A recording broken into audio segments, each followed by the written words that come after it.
what's up, guys? Welcome back to the Light and Lamp podcast. I am here with Steve, Oh well. as always, and today's episode is just going to be a myriad of different topics. Number one topic among them: why the NHL website does not have a dark mode yet, because this is really hurting my eyes. Please, it's Didn't it 2022. used to have a black background? Yeah. I don't know what changed. I mean, I know Google Chrome has a forced dark mode option, but it doesn't work as well. But yeah, that's my first topic of the day. Get a goddamn fucking dark mode. Anyway, so recently, this episode we're just gonna be talking about a lot of trade rumors specifically because trade deadline is starting to approach pretty fast. Don't remember it's sometime in March, March 21st, 2022. So we're about a month away from trade deadline. So things are indeed starting to heat up on that front. We'll talk some news. We're going to talk a little bit of news to start here. I want to talk about Crosby. Jack Eichel did play his first game for the Vegas Golden Knights yesterday, as of recording this on February 17th. Spoiler alert, I did not get to watch it because it started at 10 o'clock at night. That wasn't going to happen. For what it's worth, I watched some of it. You didn't really miss much. You just missed Nathan McKinnon, just truck some dude in the head, honestly. That was, the biggest thing. Jack Eichel looked okay for his first game back, you know? I saw they got shut out, so it's Yeah. I mean, outside of, Jack Eichel himself, who I imagine isn't going to look like the player that, everybody expects him to look like right away just because he's been laid off for so long, but like half a year it's got to since be he's hard. been in a game or something. I think it's over a year. I think it's like a year because he played he played what, 2 games last year for Buffalo and then went down with that injury or something. He got hurt very early on, yeah. But I mean, for Vegas as a whole, I could see the team taking some time to get used to having Jack in the lineup, just because it shifted some guys out of the lineup who'd been playing consistently and it jumbled some lines, you know. And Vegas had been not really cruising, but they've been playing decent, halfway decently. I mean, they're winning. I'm pretty sure they're winning their division. I mean, they should be anyway. The Pacific Division, by the way, is an absolute embarrassment. I don't mean to dunk on the Pacific Division, but I do. The Pacific Division leader has 62 points, okay? Which would... In no other Conference, division, they would be in third in the Central, but in no other division besides the Central, they wouldn't be winning any other division. They wouldn't be in second place in any other division, and they wouldn't even be in a divisional spot in the East because the first wildcard spot is 63 points. So Pacific is dog water. But I mean, I mean, we've talked about this before, but I think the Pacific's just in such a weird spot as a division overall because you have only one team to me that's a clear-cut playoff team every year, and that's Vegas, right? Otherwise, it's Calgary. Who the fuck knows what you're gonna get from Calgary every year? You know, one year to the next is never the same with this team. Edmonton, it's the same song and dance every year, so I don't really expect much. And then the rebuilding Los Angeles team, the California teams, Vancouver, which again biggest question mark in the league. We can't figure it out. I don't think they can either. And then the expansion team. So, yeah. I mean, it's it's just there are some teams here that really should be better than they are. I mean, Vancouver being chief among them. Vancouver should probably be in a divisional spot. But, man. But yeah, back to Jack Eichel. Sorry. Yeah. Kind of just a rough game considering it started here at 10:30 on a work night, so I wasn't able to really stay up. But to your point, listen, Vegas has never really had a talent like Jack Eichel. Even in their first season when William Karlsson was scoring 40 goals and, I'm not taking anything away from the guys that are on the roster. Max Pacioretty's a great player, Mark Stone's a great player, but Jack Eichel is just a talent unlike anything they've ever had. Because Pacioretty scores 30 goals, but he doesn't generate the way that Eichel does. And Stone is a talent in that he's one of the best two-way players in the NHL, probably the best two-way winger in the NHL. But again, he's not just a purely skilled guy like Jack Eichel. So I imagine for a team that goes from basically no players in that not even on that caliber, because obviously, in my opinion, Jack Eichel's still like an S plus tier caliber in the NHL. But like having no players of that ilk to try to work him into the lineup like that, it's gonna take some time. And like you said, Eichel, listen, like he hasn't played for how long, you know? I mean, yeah, like skate. It's one thing to say he's been on the ice for how many weeks now, but you can only take so many reps that are. I mean, at what point is preparation really going to be insufficient to game time? Like he can only prepare so much, and now he's got to just shake off whatever rust is left in the game.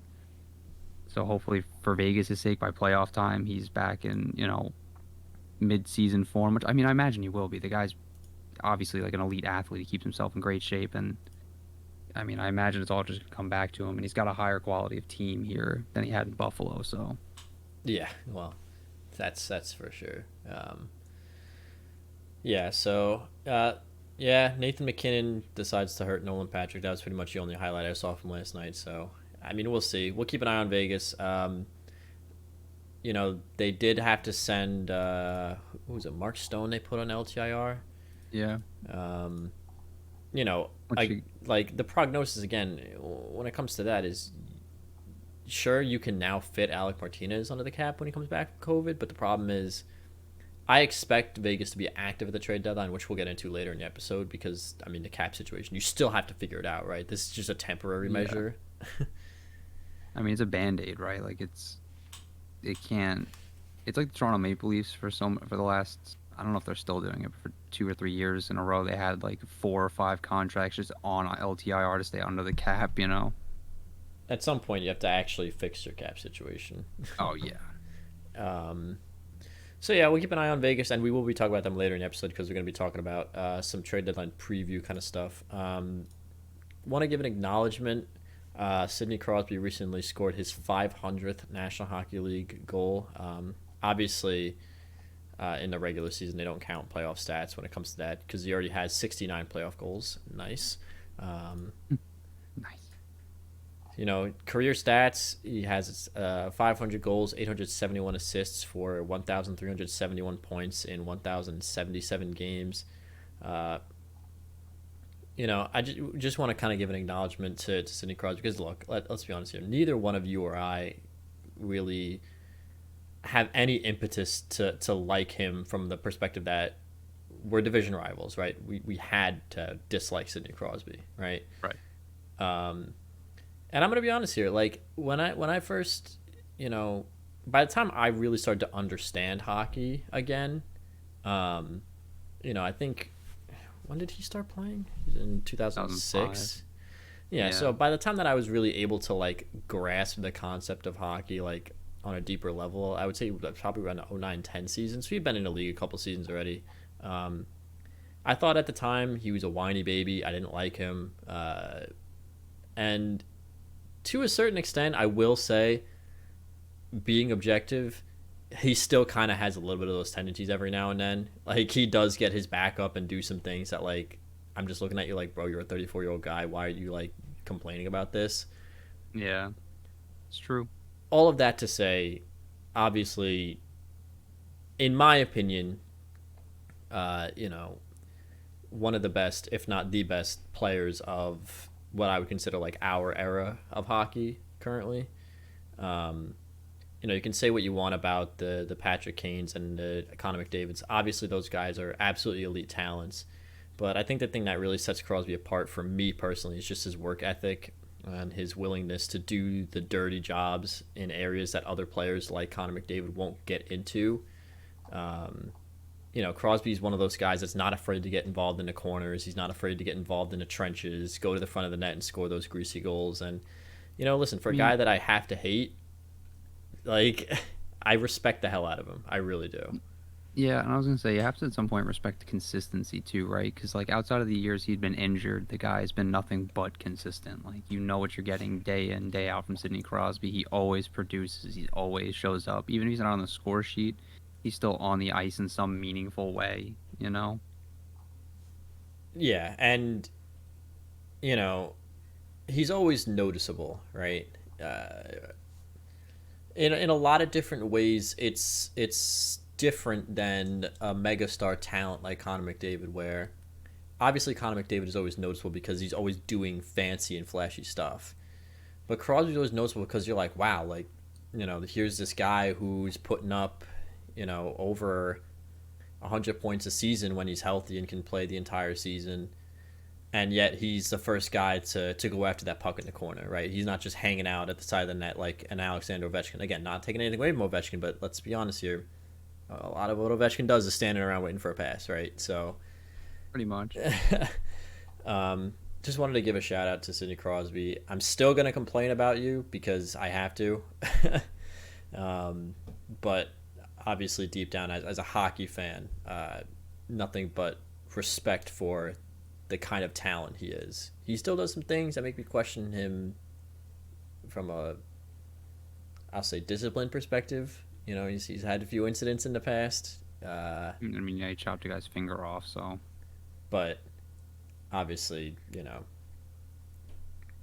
one of the best players we've ever seen, period. First ballot Hall of Famer, not even a question. I mean, I would be absolutely floored if he's not a unanimous first ballot Hall of Famer. Like, what argument do you have against him? Yeah, I mean, the guy's easily the best player of his era. Like you said, you say what you want about the Ovechkins and then this and then that, but, like, for me, it's Crosby just does everything you need him to do, and he does it all well,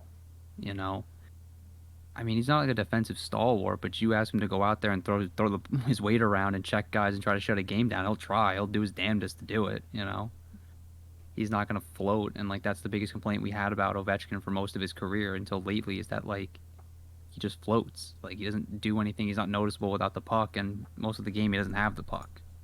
At least Crosby, like you said, is noticeable every time, even with or without the puck. He's either doing something, he's making something happen, he's stirring the pot, he's pissing somebody off. Like, he's doing something that warrants attention. And like I said before, like, you have to admire consistency. Like, when a guy's healthy and he continues to produce at the level that Crosby's produced at, well into, like, his 30s, like he has, I mean, it's kind of impressive. Well, not kind of, it's very impressive. I mean, yeah. I mean, there's not much else that needs to be said about Sidney Crosby other than one of the best players, if not the best players of what I would consider like our era. So, congratulations to Sidney Crosby. Unfortunately, still have to see you against the Islanders. It seems like he puts a point or two every time he plays against us. So even when we were one of the best teams in the league, he still would kick our ass. So. Yeah, I remember I was watching a Ranger game not that long ago, and not to rub salt in it, but Sidney Crosby's most points scored his most points against teams was the Islanders. He'd scored the most of his NHL points against the Islanders. Which makes sense because we were like number 3. We were shit for a long time, so. Yeah. I mean, it's also just like you were divisional rivals too, so it's like you had 6 games a year to just come in and like beat up on your team when they struggled, so. Especially when they were really good in the early 2000s and we were really bad, and then 2016-17 we were still pretty bad and they were winning Stanley Cups, but like I said, even from 2019 on, when we were considered one of the best teams in the league, still put up a point or two every time he played us. He just has like a knack for it, so unfortunately still have to deal with that. And but so I wanted to start getting into some trade talk here, kind of discuss the big trade that recently happened with the Calgary Flames and Montreal Canadiens, and then kind of discuss maybe some trades that could happen, some rumblings that are going on here. Calgary Flames acquired Tyler Toffoli. Montreal Canadiens acquired Tyler Pitlick, Emil Heinemann, a 2022 first-round pick, which is top 10 protected, and a 2023 fifth-round pick from Calgary. So Montreal acquires some cap space. Calgary acquires Tyler Toffoli. Not that Montreal needs cap space at this point, but they also get the first and the fifth. Tyler Pitlick, it's kind of just a cap move, I think. Yeah, I was going to say the picks are the most important part of the whole deal, right, for a team like Montreal. Emil Heinemann is a 2022 second-round pick, left winger, 20 years old, from Sweden. So don't really know much about him, but, second-round pick is not too shabby. Yeah, I mean, it's always good to just add prospects to the pool, right? Give me your thoughts on what I would probably consider, I guess, like the big first trade of the trade deadline. I mean, I think it's I think it has bigger implications for Calgary than it does for Montreal, obviously, right? Because Montreal is going to use the picks to either leverage for further picks in the draft or to actually use them. So we don't know what they're going to do with those yet, so we can't judge their end of the deal. But at the very least, we can say that Calgary, I think, now is a better team than they were at the beginning of the season because it addressed one of those questions that we had been asking a lot. I mean, even going back to last year when we were talking about how Dylan Dubé and Andrew Mangiapane aren't necessarily like definite answers to the question marks in that top six. And adding a guy like Tyler Toffoli kind of can move a guy like Dylan Dubé back into like a more comfortable middle six role for him now. And I think it just balances out their offense in a way that, in my opinion, would probably keep them at the top of that division. Like, I don't see. I mean, Vegas might be able to jump them with Jack Eichel now, but at the very least, this solidifies the fact that Calgary's going to be a playoff team for me, and they're making a push for it. Yeah, like Mangiapane, for all intents and purposes, has been fantastic this year. He's 25 goals in 47 games. The real question is how many of those came in like that one big bunch of goals he scored early on, you know? Yeah.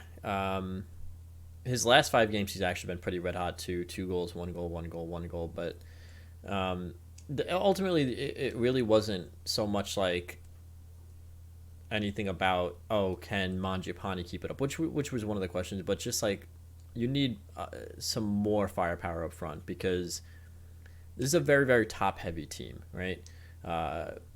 When you look at the points totals, Gaudreau has 63 points this year, Tkachuk has 54, Lindholm has 46, Mangiapane has 33, and then your next closest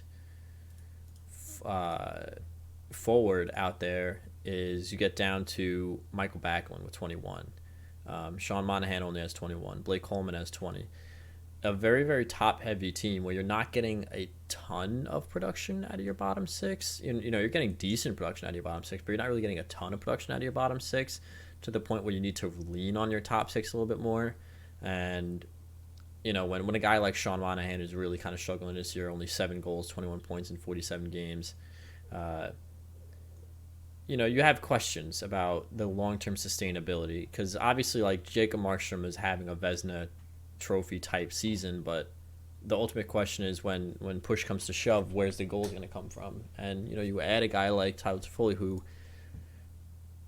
I'm going to pump the brakes on Tyler Toffoli because I think a lot of people are kind of overselling him. He's not like a 40 goal scorer or anything, but he's a solid, reliable 20 to 25 goal scorer, which 20 goals on this team is is something that they need. It's no small, like, knock on him, right?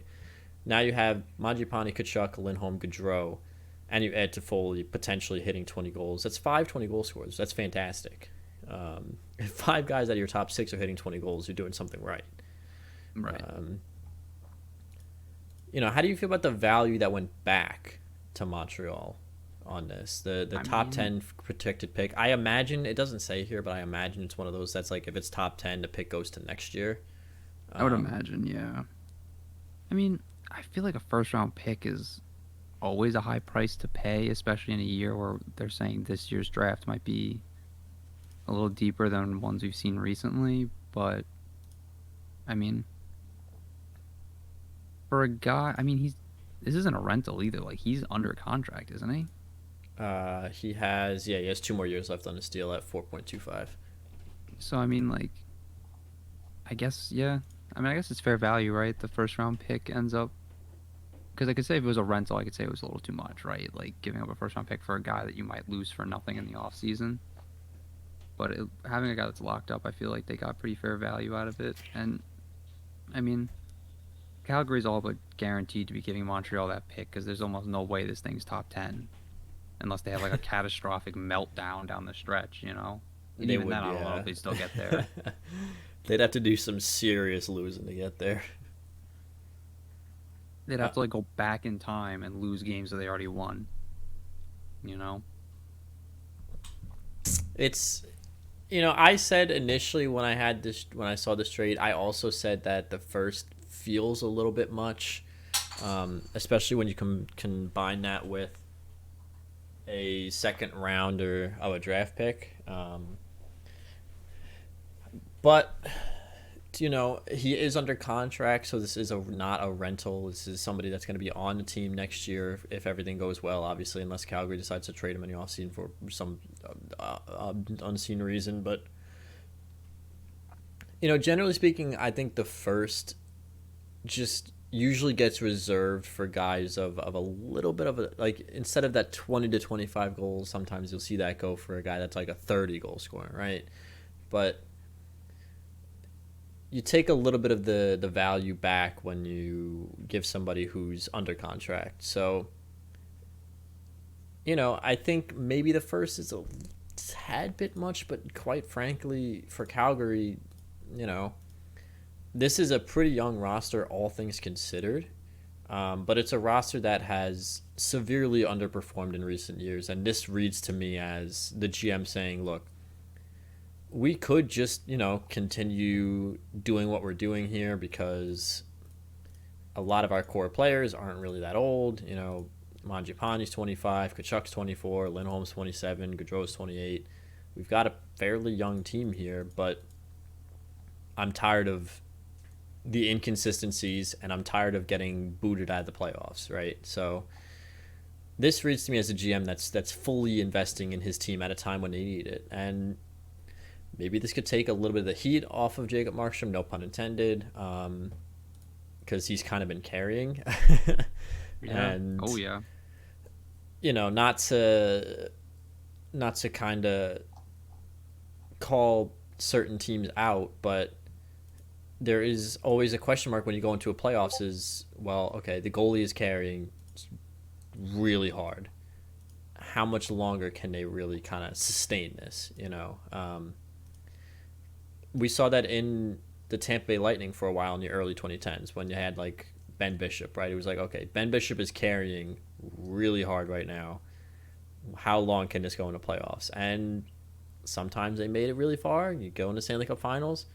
Other times they're out in the first round because the goalie he might make 45 saves and you lose 2-1, but you still lost, So I think adding a little bit of balance, adding a little bit of depth on the wings is something that Calgary desperately needed. And I think this is overall just a really good hockey trade for both teams.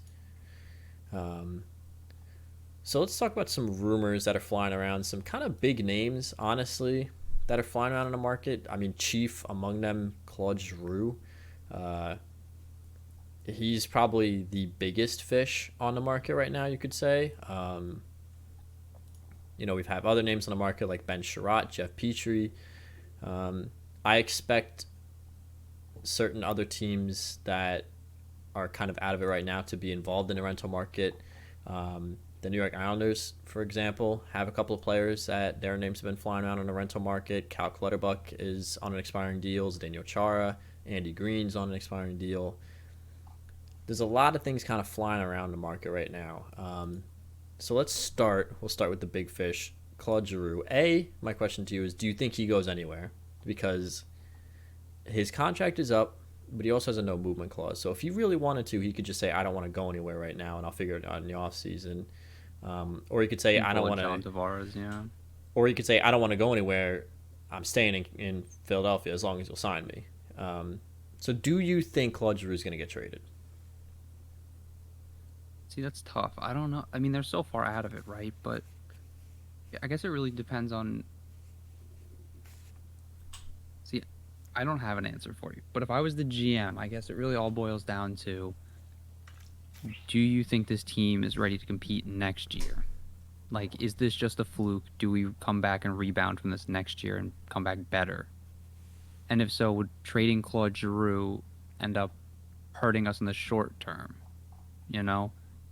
But if you're playing for the long term, then I'd say, yeah, do it, because at the end of the day, whatever short-term value you get out of him, it's going to be made up for with what you can get on the market long-term, right? Like first-round picks, prospects, young roster players even. So, yeah, it's definitely a tough call because, look, this is not an ordinary player, right? You're not trading somebody that's been on a team for 3 seasons. Like, granted, look, is Claude Giroux the 100-point 100-point player he used to be. No, he's not. He's definitely hit a little bit of a skid in his later years, but he's still got 37 points in 45 games on a pretty bad team. He had 43 points in 54 games last year, 53 points in 69 games in 2020, 85 points the year before that. His last time he broke a point per game was in 2019, and he had 102 points the year before. So it's recently he's been on a skid. But then you can ask yourself, well, has he been on a skid, or is the team just bad? Because the team has been pretty bad. Yeah, and I mean, if I were another team's GM, I'd be more willing to explore that option on an expiring deal, right? Like, let's just say somebody like St. Louis or a team that's really looking to contend gets a guy like Claude Giroux, and all of a sudden he clicks and he looks like exactly like he used to, right? He's now the same elite player, and it really is just that Philadelphia is so bad, and he's maybe not getting as high a quality of chances as he used to. Yeah, it's always a question mark. And I think, to your point, if the price is right, I think a GM should certainly take a chance on that, because what happens if you trade for him, all of a sudden he turns it around, he can put up 80 points a season, and you get to negotiate the contract that you want with him, right? The complicating factor, obviously, is that this is Claude Giroux. This is arguably, for as long as he's been there, the face of the Philadelphia Flyers. And the ultimate question, ultimately, this comes down to whether or not he wants to go anywhere, because he has a no-move clause. So if he doesn't want to leave, he can say, I'm not leaving, and if you don't sign me in the offseason, I can just then leave if I wanted to, or I could just retire. I'm 34. It's going to come down to whether or not he wants to leave. And obviously everything we've heard from him is he's saying he wants to stay. He's not really focused on what's going on right now. From that kind of perspective, if I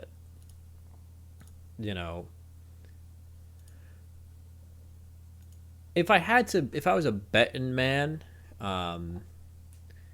I would say that Claude Giroux waives his no trade clause and gets traded this trade deadline. If nothing else, because he hasn't reached the pinnacle yet.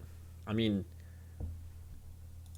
they were, he got to the Stanley Cup final, I think, with them, but yeah, they went in 2010.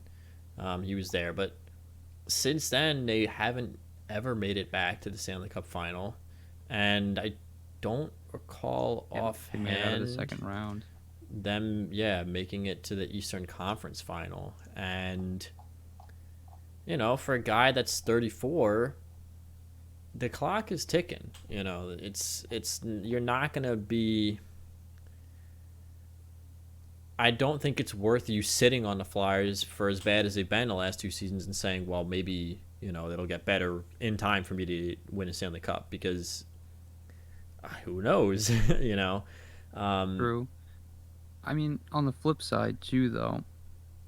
Oh shit, where was I? I literally just had a thought and I just completely forgot. Oh. See, my thing is, my worry isn't that he's not going to waive his no trade clause, because I feel like Claude Giroux is smart enough to know when, like, when his time is up and he should move on. I just think a deal of this magnitude coming together at the deadline would be kind of a huge undertaking, especially considering his salary just in general. Like, I know it's only for the last half of the year, but still, with so many teams pressed up against the cap, and the teams that realistically be interested in a guy like Giroux, which, I mean, would ideally be contenders, right? That's really who we'd be looking to go to.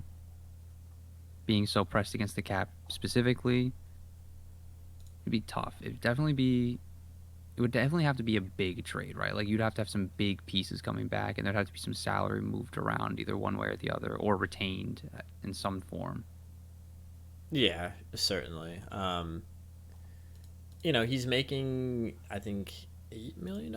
Let's see, I just had it pulled up. 8.275. So certainly would need some negotiating. I mean, looking at the cap space, really the only contending team with a lot of cap space is the Rangers, but I don't really think that they're much in the market for big contracts right now, considering uh, that they have to sign a couple guys this offseason, and they're still trying to figure out what they're going to do with, Georgiev, and Capo Caco needs a contract, Sammy Blais needs a contract. I think that if the Rangers were smart, I mean, it's only for one season, right? So you could just let them walk on your offseason, but I think if they're smart, that they don't invest the assets that they would need to give to get a guy like Claude Giroux for just one season.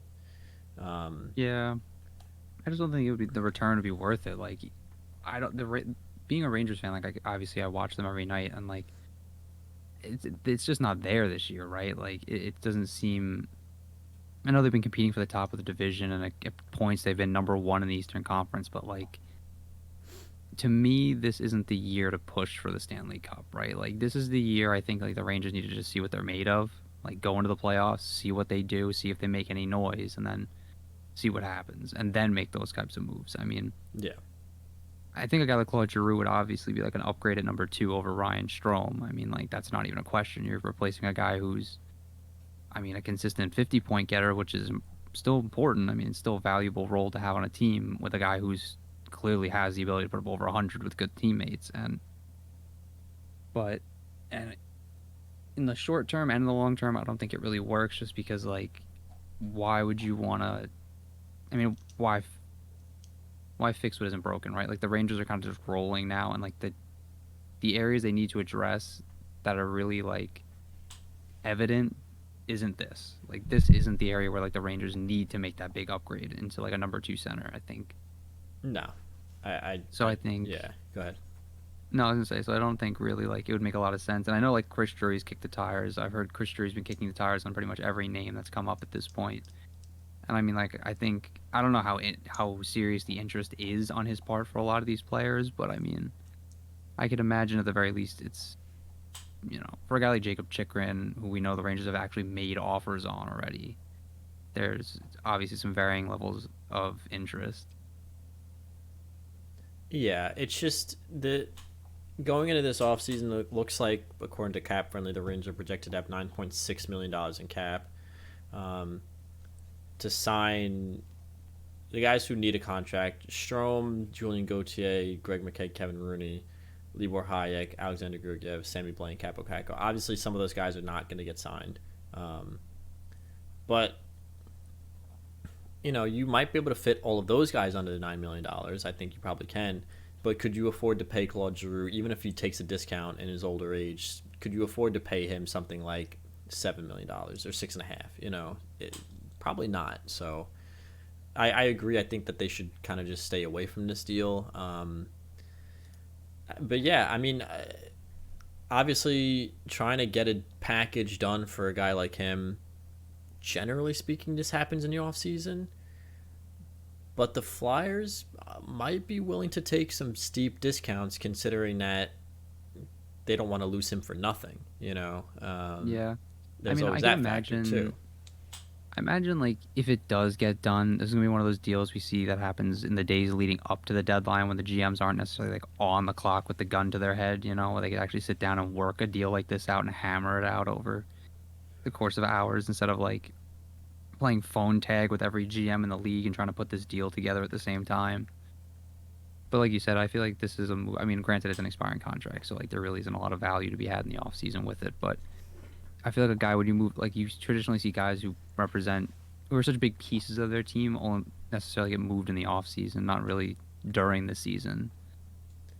This is a very interesting quote from Chuck Fletcher. He said, "Claude has a no-move clause in his contract, and ultimately that'll be his decision. We're at the halfway point, and we're 2 months to the trade deadline, so I guess the best way to put it is we'll continue to have a conversation. Ultimately, a decision will have to be made one way or the other, but it'll be Claude's decision," which leads me to believe that Chuck Fletcher intends to trade Claude Giroux, based on the way he's saying that. Yeah. Since he's saying it's Claude's decision, that leads me to believe that he's already going down that path of starting to negotiate and say, hey, if you waive your clause, we're going to get you out of here. Which is interesting. So definitely we'll keep an eye on the Claude Giroux of it all. If I had to spitball and guess teams that might be interested in Claude Giroux, ignoring any cap implications, obviously things would need to be changed and worked out. Teams that could use a Claude Giroux type player on a 1-year deal, I don't know, maybe the Bruins. second line center for the Boston Bruins wouldn't be a bad deal. I mean, Nashville wouldn't be a bad landing spot for him. They've been looking for this number one center for a while, and I mean, he could probably provide that for them in the short term here. Minnesota might not be a bad nice. team. Maybe one of the California teams on a whim if they just get bold with it. Yeah, I mean, even Florida might be interested just as an upgrade in that number 2 center spot.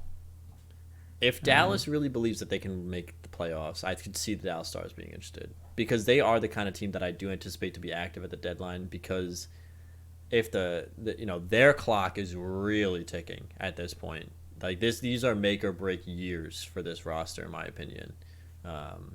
They need to get something done immediately. Well, every year they don't win a Stanley Cup with Jamie Benn at this point is like essentially a year wasted. So yeah, because like Ben's in his mid-30s. Sagan, I'm pretty sure, is in his early 30s at this 30, point. Yeah. Radulov, obviously, he's not getting any younger. Joe Pavelski, despite the fact that he keeps playing like he's 26, is 37. Yeah, I mean, they have young. The core of this team going for the future is really nice. Like Jason Robertson, Miro Heiskanen, John Klingberg, if he's still there after this year. Apparently, might be on his way out. All these guys are under the age of 30. Klingberg is only 29, but yeah, this roster needs to get something done, and they need to get something done like now. So the Montreal Canadiens are also in the trade news, talking about Ben Sherratt and Jeff Petrie. They could be traded by the Canadiens. Montreal may part with defenseman, quote, if the deal is there. I think that's a load of garbage. I think that they're pretty actively trying to look for a deal for these guys, if you want my opinion, because Ben Sherratt specifically, he's on an expiring contract. Jeff Petrie's still got a couple more years left, but he's also 34, so he's not getting any younger. This team's not going anywhere anytime soon. Oh no, so definitely not. Who do you think are the teams that should be in the market for a Jeff Petrie or a Ben Sherratt? And I guess by extension also, maybe talk about teams that just in general need defensemen, somebody that could be in the market for like an Andy Green or a John Klingberg. I mean, I think the Rangers, despite what I just said about holding steady, I think like if they could get a rental defenseman to play on their bottom pairing, and to add to the penalty kill, it wouldn't be the worst thing in the world, right? So, I mean, I could see a guy like Ben Sherratt being a nice stopgap and replacing Patrick Nemeth on that bottom pair, who's been decent for the Rangers, but I mean, I think Ben Sherratt might be a little bit of a better fit. Jeff Petrie, I mean, a reunion in Edmonton would be so sweet. I mean, it's exactly what they need, really, right? Help on the back end, and he can play both sides of the puck really well. We've seen him do that since I've thought he's been really good for a while, but we've really seen him break out in the last couple of years in Montreal with like Shea Weber going down with those injuries. So, I mean, a team like Edmonton would be really a nice fit for him. I could see. I'm trying to think. I mean, even the Boston Bruins, but I mean, that's a Montreal-Boston trade would never happen. Just like they hate. That's just principle. Like they can't talk to each other about that kind of stuff, So like, I mean, even though adding a guy like, I mean, either one of them, honestly, getting added to that Boston back end would be a really nice fit. It'd be adding some veteran leadership to a group that's still kind of young and hasn't really. I mean, and it's not like these guys are winners per se, right? Like they haven't won a Stanley Cup, so you can't say they've been there, but like they've been there. They got to the Stanley Cup final, so like they know what it takes to at least get there to some degree.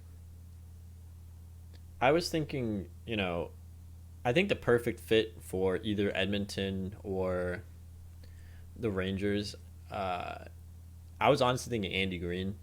I mean, obviously, Islander Ranger trade, generally, they really only swap like minor leaguers every once in a while.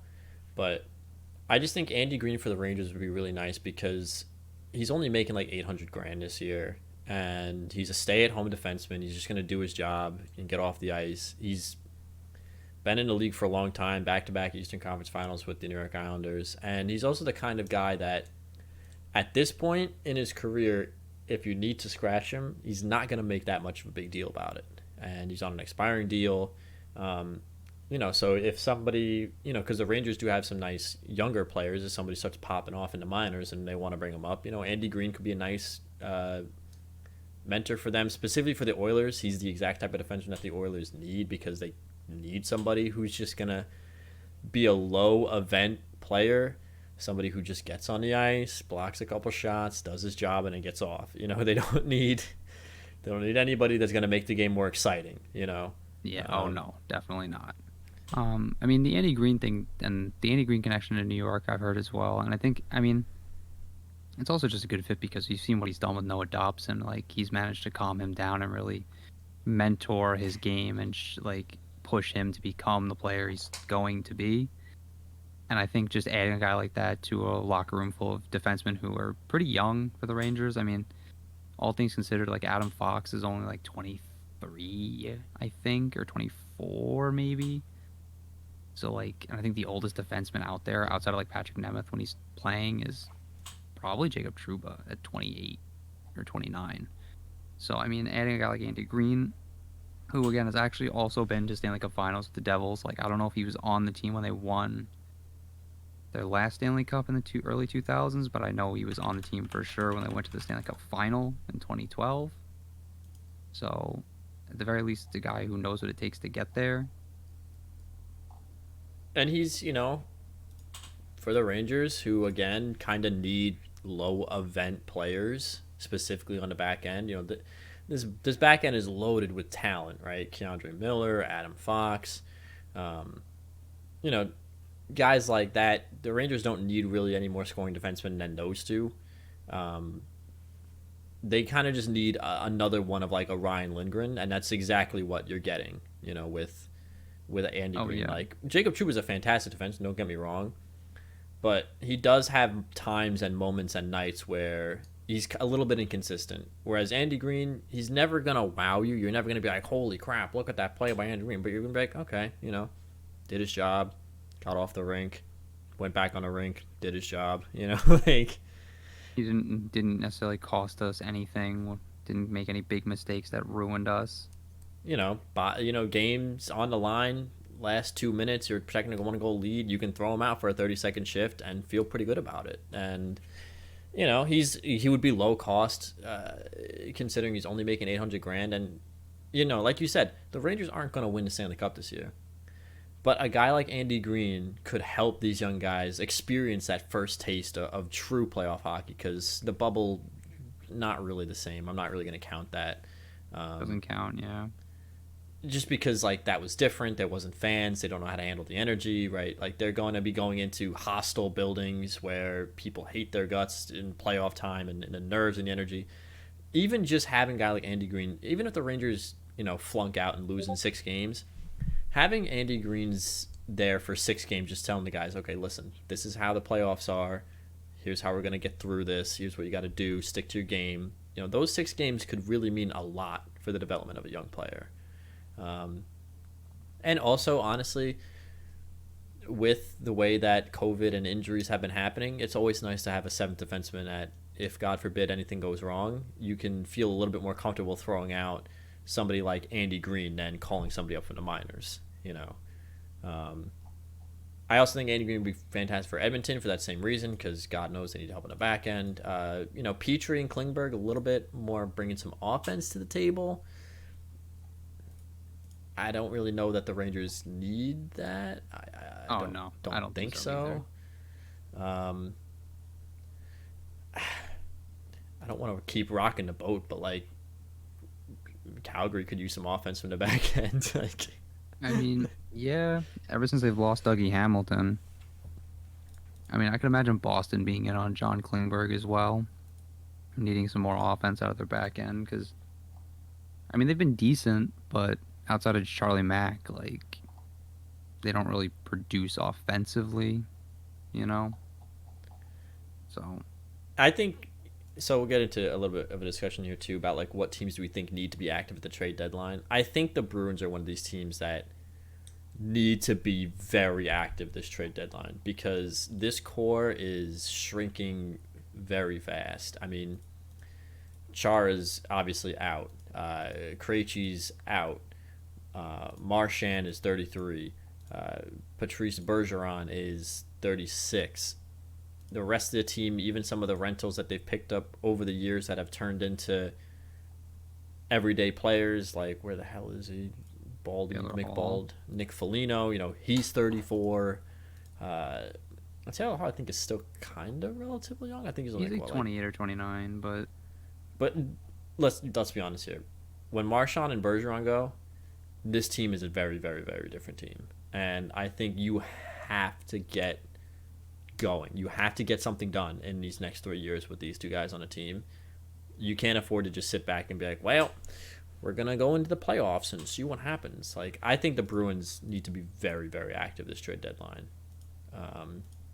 especially if they want to stay competitive, Because it's one thing to just say, like, oh, we're keeping the streak alive, like Detroit did at the end of their 25 years, right? Just, oh, we're going to keep the streak alive for as long as we can and then whatever. But it's a very different thing to say, like, we're going to get in the playoffs every year and we're actually going to compete. We're actually going to go there and show them that we're for real. And like you said, I think the Bruins, if they really want to show teams that they're for real and that they mean business this year, that, like, they need to be very active. I mean, It I don't simply comes necessarily... down to... Oh, sorry, go ahead. No, so, like, I don't necessarily think like they need to make any big moves, but like they definitely need to make something happen. The question really kind of starts and ends with, do you think the Bruins can beat the Florida Panthers or the Tampa Bay Lightning? Quite honestly, the answer for me is no. I don't think so either. And so you need to do something to make me believe that you even have a chance, because again, these guys aren't getting any younger. And the clock is starting to tick in the wrong direction. Uh, another team I think needs to be active at the deadline for the opposite reason is the Oilers. And look, the core of the Oilers isn't very old. A lot of these players are very, very young. But how many years are we going to watch the Oilers either miss the playoffs or do nothing in the playoffs before we're like over it? You know what I'm saying? Like, when is enough enough? I mean, the real question is, when are the players going to get tired of having this happen to them? And I think the Oilers have been linked to, I don't know if they've been linked to, but Marc-Andre Fleury has definitely been a name that I think they should be in on. If he's available from Chicago, I think Edmonton should do everything in their power to get their hands on Marc-Andre Fleury at this deadline. Yeah, I mean, considering that, look, there's no secret that the Oilers need a goaltender, and they need a goaltender pretty bad. I think that they should take a serious run at Marc-Andre Fleury. I mean, all things considered, a 2.88 and a 9.10, considering that absolutely horrendous start to the year that he had, is not bad to have at this point in the season. I think that the Oilers should actively pursue pretty much almost any goalie that comes up on the market, but Marc-Andre Fleury would be a significant upgrade. I'm interested to see if I know we've been talking about this for what feels like forever, but I'm interested to see what happens with Alexander Georgiev this offseason. I don't think he's getting traded during the season. I think that would be a very silly move, honestly. Yeah, no, I don't think you'd have anything to gain by trading him now. But he's a restricted free agent, which obviously means the Rangers still have the rights. I'm just interested with how good Shesterkin has been, if they feel comfortable saying, okay, we probably don't want to pay the $4 to $5 million, whatever Georgiev's going to ask for. Do you think that this might be the offseason that he gets moved? We're kind of getting away from the deadline, but just kind of a tangential question. I mean, I wouldn't be surprised, right? I mean, it's been written all over the wall for the last however many years. And with Shesterkin kind of coming in and being and living up to the hype, really, like being exactly as advertised, I don't know if he's necessarily got a place here in New York, because like I'd hate to keep the guy just for the sake of keeping him and logjam him when realistically he's earned a shot to try being a number one somewhere, And it's just unfortunate, like, it's not here in New York, because, I mean, how are you... At this point, like, you're just not going to outplay Igor Shesterkin right now. Like, the guy's on fire, He's nigh unstoppable. So, like, it's just unfortunate. And, I mean, again, if Edmonton doesn't get anything done at this deadline here for a goaltender, and Georgiev hits the open market like he does, like we expect him to, I mean, that's another thing Edmonton should be absolutely all over and should do everything within their power to make happen, right? Because again, like Alexander Georgiev, well, he's not an Andrei Vasilevsky or an Igor Shesterkin or even necessarily like a, I don't know, like a Capo Kakinen right now. Like he's still a very solid number 1A or 1B goaltender who you could roll with a guy like Mike Smith if you really feel like you have to keep Mike Smith around. I mean, at least at the very least, you could feel more confident if you want to play Georgiev, you know? It's not like, oh, God, we have Mike Smith and Mikko Koskinen playing every night. It's like, okay, well, at least we have like a 50-50 shot most nights and maybe like a 75-25 other nights. So, you know, it's better than it was where it was like 25% chance of winning every night. Wait, they signed Mike Smith to 2 years? Yep. What? Yep. Okay, I'm Is Koskinen flabbergasted. contract expiring after this year? Thankfully, yes. The curse of Peter Chiarelli finally wears off the Edmonton Oilers. Because what the Oilers could do is trade for Marc-Andre Fleury, his contract expires, and then you trade for Georgiev. I think the Alexander Georgiev would be a fantastic fit in Edmonton. I think it's a match made in heaven, quite frankly. And low key, the Oilers could probably get Georgiev for a decent bargain right now, considering that he's having kind of a rough season. 2.99 and an 8.98 save percentage. I think a lot of that, honestly, if just has to do with him adjusting from Like every other game to playing like maybe 6 games without a start. yeah. And in Edmonton, for all intents and purposes, they could just run that horse, let him start 6 or 7 games in a row, because we've seen the kinds of things he can do when you start 6 or 7 games in a row. I mean, we saw what he did with, when Henrik Lundqvist was still a New York Ranger, and he ended up usurping Henrik Lundqvist and playing more games than Lundqvist did in that season, and then unfortunately gets usurped himself by Igor Shesterkin, but what are you going to do? It's the nature of the beast, right? Yeah, and even in the seasons where his goals against has been a little bit high when the Rangers weren't all that great. His save percentage has always been pretty decent. 918, 914, 910, 905. Oh, it's been on a decline, yeah. But he was also hurt for parts of last year. I remember that was a thing.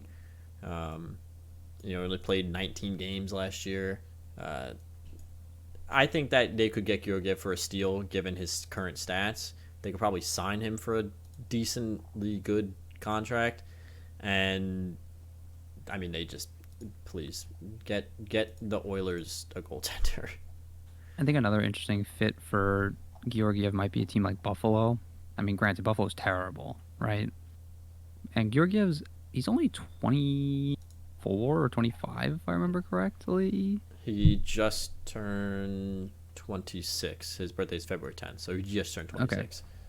So, I mean, realistically, for a team like Buffalo, whose rebuild might last like 4-ish years, I mean, it wouldn't be a terrible investment to have a solid goaltender. I mean, one less thing you have to worry about, right? Like, there's your goaltender. You don't have to go out and find one and develop one. But, I mean, it'd be an interesting fit. I don't know if it'd necessarily be, like, the best fit, but, I mean, we're talking about teams that need goaltenders. That's definitely one of them. I could also see a team like Montreal being interested in Alexander Georgiev, just with all the question marks surrounding Carey Price and Jake Allen having his, injury problems this year. I think it's been injury. I don't know.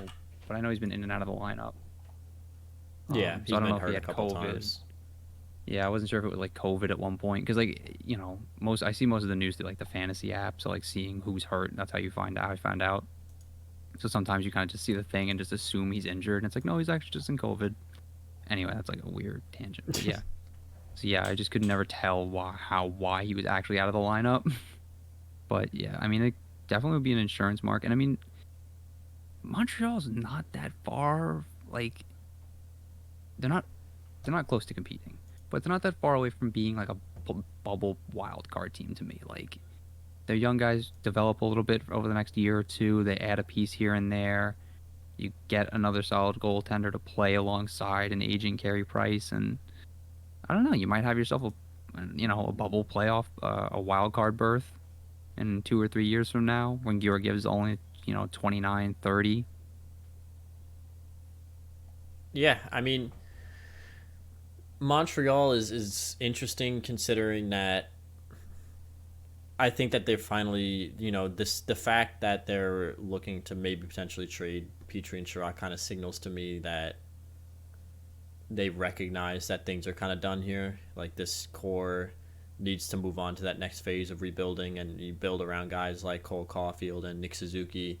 Um, Obviously, the thing that really kind of tips me off to that most is Jeff Petrie considered being traded because he's still under contract for 2 more years, so it's not like he'd be moved as a rental.